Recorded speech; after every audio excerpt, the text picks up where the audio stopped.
tudo bem? Tudo tranquilo? Vamos para mais uma etapa, desenvolvendo aqui a Revolução Russa. Vamos diretamente para a Primeira Guerra Mundial, onde a Rússia participou também. Muito bem, a Rússia participa da Primeira Guerra Mundial. Por que razão? Porque ele tem um tratado com os povos eslavos, o chamado Tratado Pan-Eslavismo. Desde a segunda metade do século XIX, esse pan-eslavismo vem se desenvolvendo e patrocinado pela Rússia. Aquele tratado que envolve a proteção dos povos eslavos sob o jugo de outros povos, ou povos que não sejam da mesma origem étnica. Então, quando houve a agressão à Herzegovina, aos sérvios, a Rússia se obrigou a participar. Só que a Rússia não tinha capacidade de enfrentar esta guerra como imaginou no início. Não era porque tinha lá seu número enorme de soldados montados em cavalarias que garantiria a guerra com uma vantagem numérica.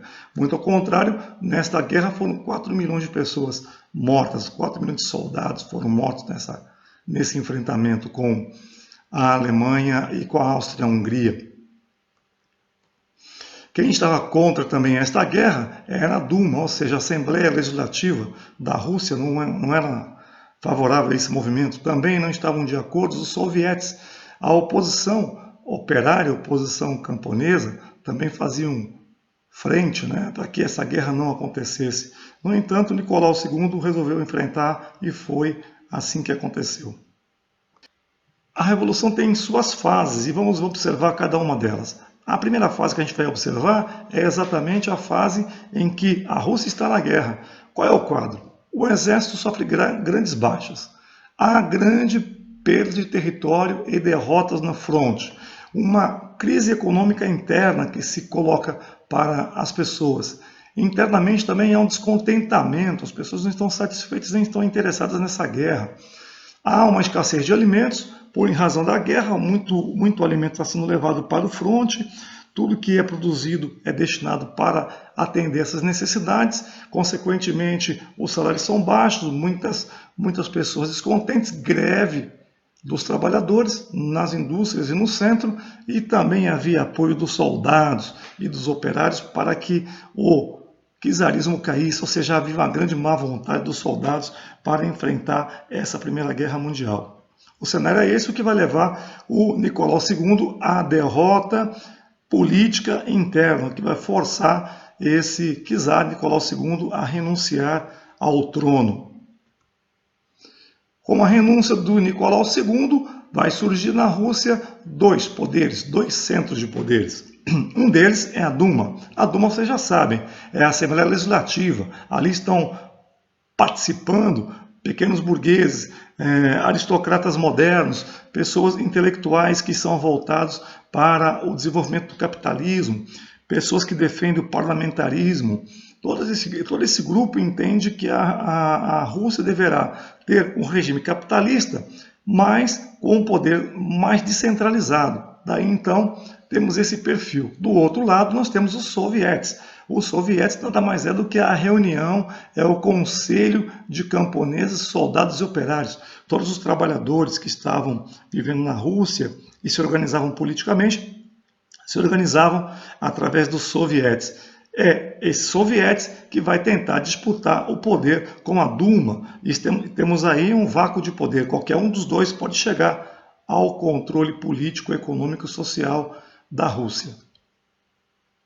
A Duma, ela é, digamos assim, mais organizada. Então, consequentemente, o governo que vai se instaurar nesse contexto é um governo provisório. É um governo provisório presidido por Kerensky. Kerensky, em fevereiro, assume o poder da Rússia porque ele goza de confiança dos camponeses.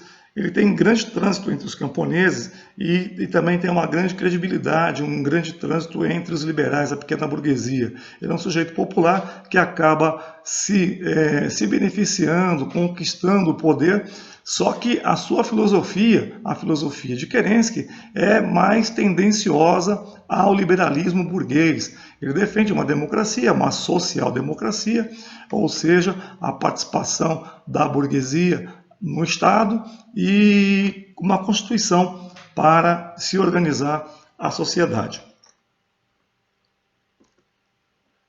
Esse governo liberal ele tem um comprometimento com a burguesia internacional. A gente sabe que durante essa fase, 1914, e já estamos aqui em 1917, quando nós temos aí a derrota, né, vamos dizer assim, a saída do Nicolau II em 1917, Kerensky vai assumir esse controle político provisório e ele vai continuar negociando com a burguesia, não só a burguesia interna, como também os aristocratas que existem ainda no contexto interno da Rússia, mas também ele vai desenvolver a sua política de continuidade com as negociações com a França e Inglaterra. Consequentemente, a Rússia não sai da guerra com a saída de Nicolau II. E a presença de Kerensky deixa os russos ainda na mesma condição em que estavam antes. Isso vai contribuir para o fortalecimento dos bolcheviques, a ala mais radical que existia na época para o controle do Estado. Dentro do contexto, quando Nicolau II sai, era fevereiro, Lenin, que é um dos idealizadores do Partido Comunista, ele estava no exílio na Suíça, fica sabendo disso, ele retorna à Rússia, assim que o Nicolau II desaparece, né, do cenário político, ele era perseguido pelos soldados do Império, ele retorna ao Partido Comunista, desta vez agora com uma atuação mais direta, e ele vai propor em abril uma linha política de ação para a conquista do poder. Tá? É conhecida como as Teses de Abril. Ele vai propor a transferência do poder político para os sovietes. Qual é o argumento? Lenin entende que Kerensky não tem capacidade de tirar a Rússia da guerra. Aliás, ele não quer por conta de suas ligações com essa burguesia liberal interna e externa. Ele também vai defender que, a partir da tomada do poder, a Rússia crie uma república socialista. Lembram que a Rússia, antes da Revolução, ela é uma monarquia, né? Uma autocracia. O Lenin vai propor que seja criada uma república socialista. Também ele vai propor que as terras que estão no controle dos nobres aristocratas passem para o controle dos camponeses. E, consequentemente, também a saída imediata da Rússia desta Primeira Guerra. As teses de Lenin serão resumidas em 3 palavrinhas, tá? Política de pão, paz e terra. Pão para alimentar as pessoas, que a Rússia está sofrendo carência de muito alimento em razão da guerra. Aliás, temos que lembrar que foram 2 guerras, né? A guerra de 1905, uma crise econômica que se estendeu até 1914, com a Primeira Guerra Mundial. Estamos em 1917 e a Rússia continua sofrendo. Então, a política do pão, para que as pessoas venham a ter comida. A política da paz, ele vai propor que, se os bolcheviques chegarem ao poder, ele vai buscar a paz, buscar o final da participação dos russos nesta Primeira Guerra.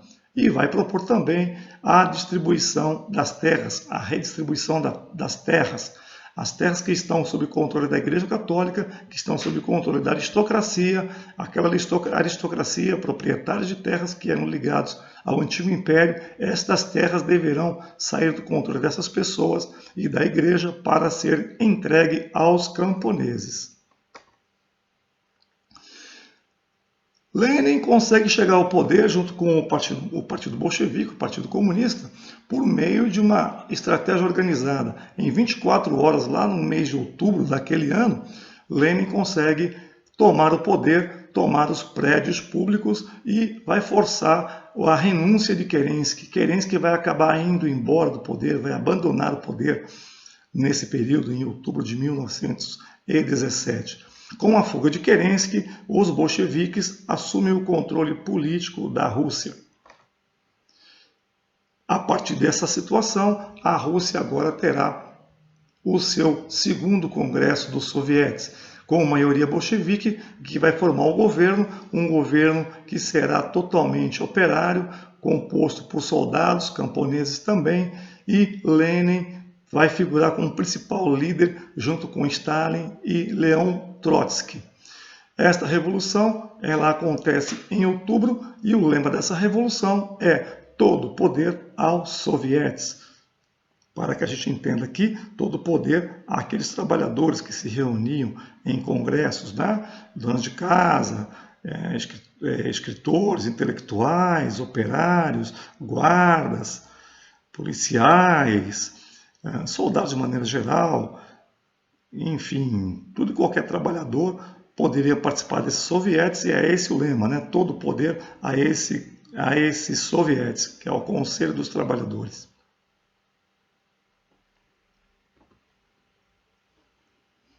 A partir dessa situação, o governo bolchevique, o governo do Partido Comunista, vai estabelecer as linhas, né, a tomada de poder, assumir o controle político interno e externo. O que vai fazer então? O Lenin vai propor a nacionalização das indústrias, vai executar a nacionalização das indústrias e dos bancos estrangeiros. Vocês devem lembrar, eu disse a vocês, que as indústrias, em sua grande maioria, eram multinacionais. As mais importantes eram multinacionais, eram estrangeiras, da França, da Inglaterra, também da Alemanha. Esses empresários estrangeiros tinham suas fábricas na Rússia com a finalidade de explorar a mão de obra. O que vai acontecer é que essas fábricas passarão para o controle do Estado, para o controle dos sovietes. Os bancos estrangeiros também. Consequentemente, todo o dinheiro que está guardado dentro desses bancos estrangeiros passará para o controle do Estado soviético. Também o governo vai redistribuir as terras, vai confiscar as terras da Igreja Católica Ortodoxa e vai também confiscar as terras dos nobres, dos aristocratas, dos latifundiários e vai passar para o controle do Estado, redistribuindo essas terras aos camponeses.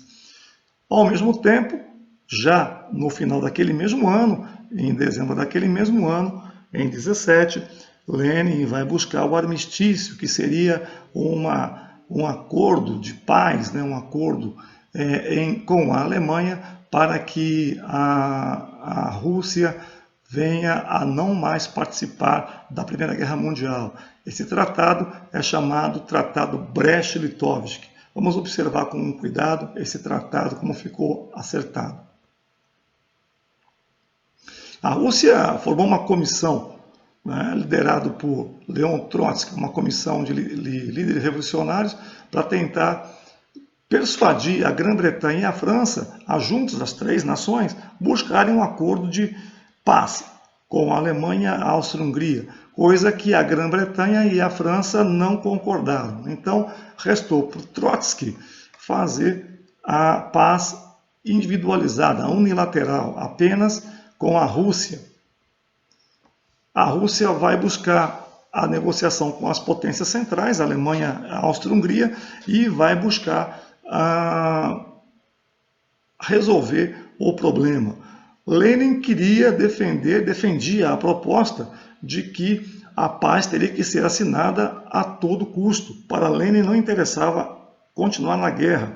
Na visão de Lenin, esta guerra é uma guerra dos capitalistas, por mercado, por busca de territórios, mercado consumidor, por ampliação de busca de matéria-prima. Então, essas situações todas criadas no chamada política capitalista, dentro do regime socialista não cabia. Daí a razão pela qual Lenin luta pela saída desta guerra. Essas negociações se prolongaram um longo prazo, foram muitas idas e vindas, até que se chegou a um acordo no Tratado Brest-Litovsk, em março de 1918. A Alemanha impôs duras regras para conseguir o acordo. Estão aqui algumas delas para vocês terem uma noção. Bom, a primeira delas, fim das hostilidades entre a Rússia, a Alemanha, a Áustria-Hungria, Bulgária e o Império Otomano. Ou seja, todas as divergências que houvessem entre esses países não deveria haver mais.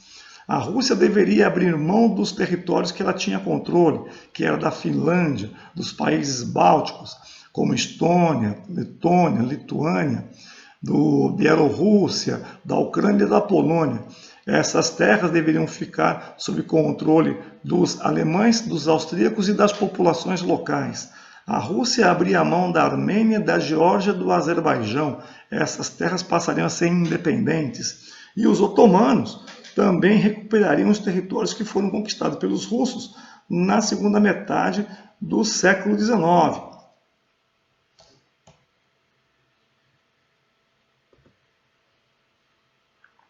Em 1918, Tratado Brest-Litovsk assinado, tudo tranquilo, porém, todavia, contudo, com o final da guerra em 1918 também, lá pelos meses de agosto, mais ou menos, setembro, quando acabou a guerra, iniciou-se uma outra guerra. Essa guerra, desta vez, é a guerra para acabar com o comunismo. Forma-se aí um chamado Exército Branco. Esse Exército Branco é um exército anti-bolchevique. Todas as forças que eram contra o governo dos soviéticos, né? Todas as oposições que estavam ali colocadas, elas se reuniram para tentar derrubar o governo bolchevique. Participaram desse movimento oficiais do exército russo, que tinham perdido as patentes e eram defensores da monarquia, perdendo também espaço político os czaristas, aqueles que queriam o retorno à monarquia, se organizaram junto nesse mesmo exército branco, liberais, burgueses, pequenos burgueses. Também houve apoio de países estrangeiros para financiamento dessa guerra. Todos tinham como objetivo combater o governo socialista. Já que se formou um exército branco que queria derrubar o governo bolchevique, também foi necessário criar um exército especializado. Aí então, Leon Trotsky vai organizar a chamada Guarda Vermelha, que mais tarde vai se tornar no Exército Vermelho, que até hoje na União Soviética, aliás, melhor dizendo, que até hoje na Rússia existe, né? Esse Exército Vermelho ele é criado para fazer frente ao Exército Branco e enfrentar esta guerra para garantir o poder político dos bolcheviques no Estado russo. Esses combates vão se desenrolar entre 1918 e 1921. Notem que os anos em que ocorrem essa guerra civil, esse período, 1918 e 1921, são mais 3 anos de guerra, desta vez uma guerra interna. A Inglaterra vai ocupar os territórios russos na região da Ásia Central. A França vai mandar tropas para a região da Crimeia e o Japão vai invadir o Extremo Oriente. Notem que há uma convergência de várias forças políticas e internacionais para acabar com o governo. Para o enfrentamento desta guerra, Lenin, Trotsky e Stalin vão criar uma estratégia, o chamado comunismo de guerra. Durante os 3 anos de guerra, o governo soviético vai estabelecer as seguintes regras para manter o controle político. Vai centralizar a economia, não vai deixar que a economia seja controlada pela burguesia, que ainda resistia naquele ambiente. Vai centralizar todo o poder econômico nas mãos do governo. As pessoas não terão salários diferenciados, todas as pessoas terão salários iguais, salários que vai atingir enfermeiros, médicos, advogados, dentistas, guardas, soldados, todos deverão ganhar a mesma coisa.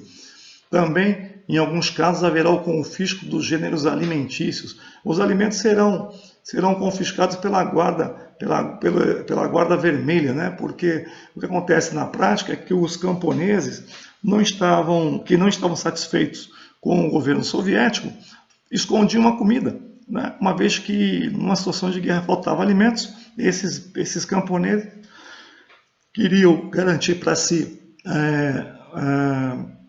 um estoque maior de alimentos e procuravam esconder. Consequentemente, a Guarda Vermelha ia até lá, nesses locais, e levavam a comida embora. O confisco dos gêneros alimentícios dava dessa maneira. Os bolcheviques venceram a guerra e foi criada então a União das Repúblicas Socialistas Soviéticas em 1922. Esta União Soviética ela é formada pela Rússia, Ucrânia, Bielorrússia e repúblicas da Ásia Central. Notem aqui que alguns dos países que foram entregues para a Alemanha acabam voltando para o controle da Rússia, tá? Através desta vitória. Por que isso acontece? Porque a Alemanha perdeu a Primeira Guerra, e como a Alemanha e a Áustria perdeu a Primeira Guerra, todas as terras, todos os territórios que tinham alguma influência alemã ou austríaca, elas ficaram livres dessa influência e a população acabou optando por ficar alinhada com os russos. Aqui eu tenho algumas os estados nacionais que se agregaram, formando a União Soviética. Armênia, Azerbaijão, Bielorrússia, Estônia, Geórgia, Cazaquistão e demais.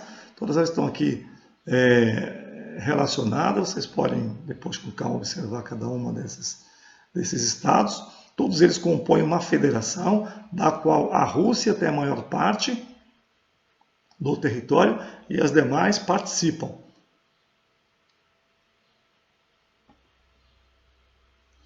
Vencida a guerra, vamos falar da economia russa.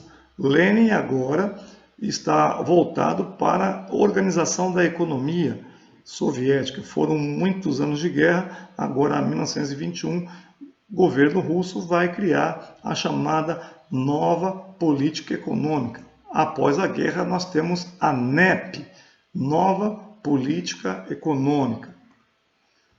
Nesta nova política econômica, Lenin vai dizer que a sociedade deve dar um passo atrás. Ele vai ter um lema: dar um passo atrás para dar 2 passos adiante. O que significa que a economia soviética deverá ter traços de capitalismo, né? Deverá ter uma política capitalista também, tanto quanto tem os países capitalistas. Isso, de certa maneira, confunde um pouco a cabeça dos soviéticos, né? Em razão da proposta, mas é porque Lenin defende que não há como estabelecer uma política socialista sem haver um crescimento econômico nos moldes do capitalismo, ou seja, ampliando a produção. Para isso é necessário tomar outras medidas, como, por exemplo, ele vai abolir o confisco dos gêneros alimentícios, os alimentos que os agricultores estavam escondendo nos galpões, passam a ser de propriedade desses camponeses. Não vai mais confiscar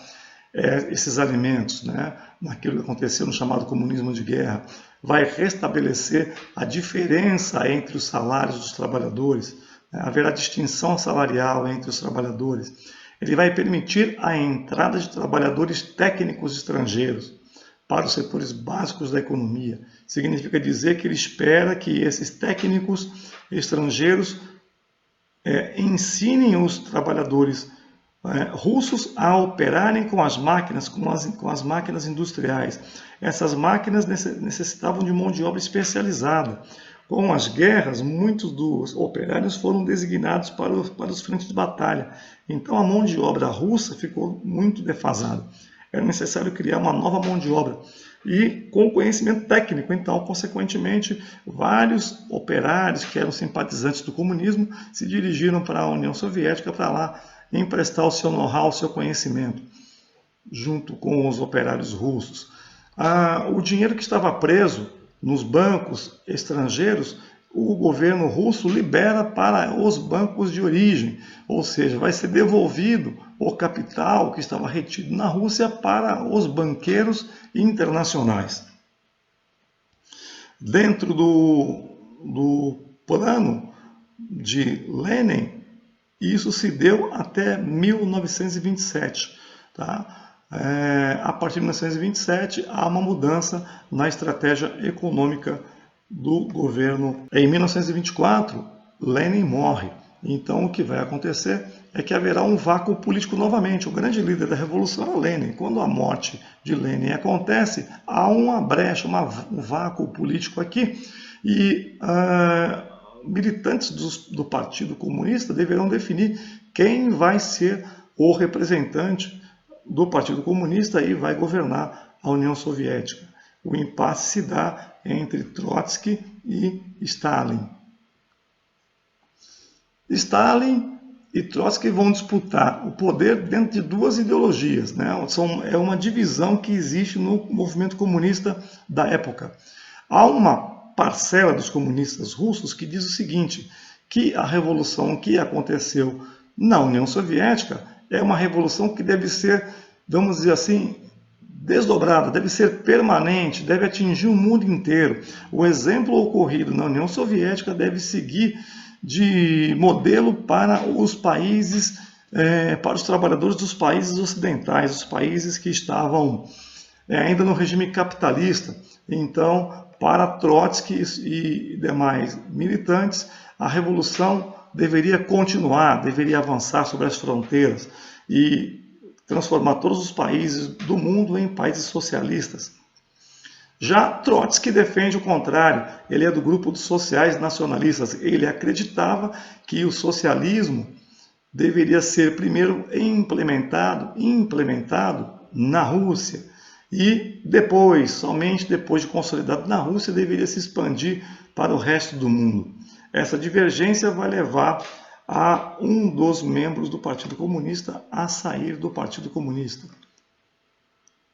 Vai vencer Stalin. Stalin conquista o poder em 1927 e vai ficar no poder até 1953.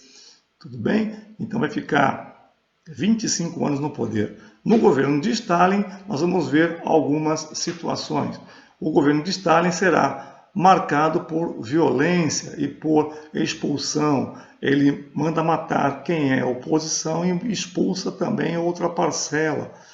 Trotsky é um dos que vai ser expulso, será expulso do partido e também será expulso da organização das Forças Armadas do Exército Vermelho e será banido da Rússia.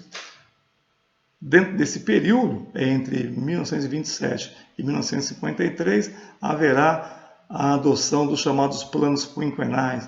Planos quinquenais são os planos de planificação, plano de metas. Cada fábrica, controlada por operários, deverá atingir determinadas metas estabelecidas pelo Comitê Central, pelo Partido Comunista. De 5 em 5 anos, todos os representantes das fábricas se reúnem e fazem um balanço de como se deu a produção para estabelecer novas metas, corrigir falhas e fazer ampliar os negócios das indústrias soviéticas. Também vai acontecer a chamada coletivização do campo. Aquelas terras que foram distribuídas aos camponeses, elas serão coletivizadas. Criará-se aí vai se criar aí no meio de tudo isso uma nova forma de produzir na agricultura. Toda a agricultura ali é voltada para a sociedade. São formadas chamadas fazendas coletivas ou chamados kolkhozes em russo. Dentro do plano político, Stalin se consolidou, né? Ele conseguiu consolidar o controle político do Partido Comunista.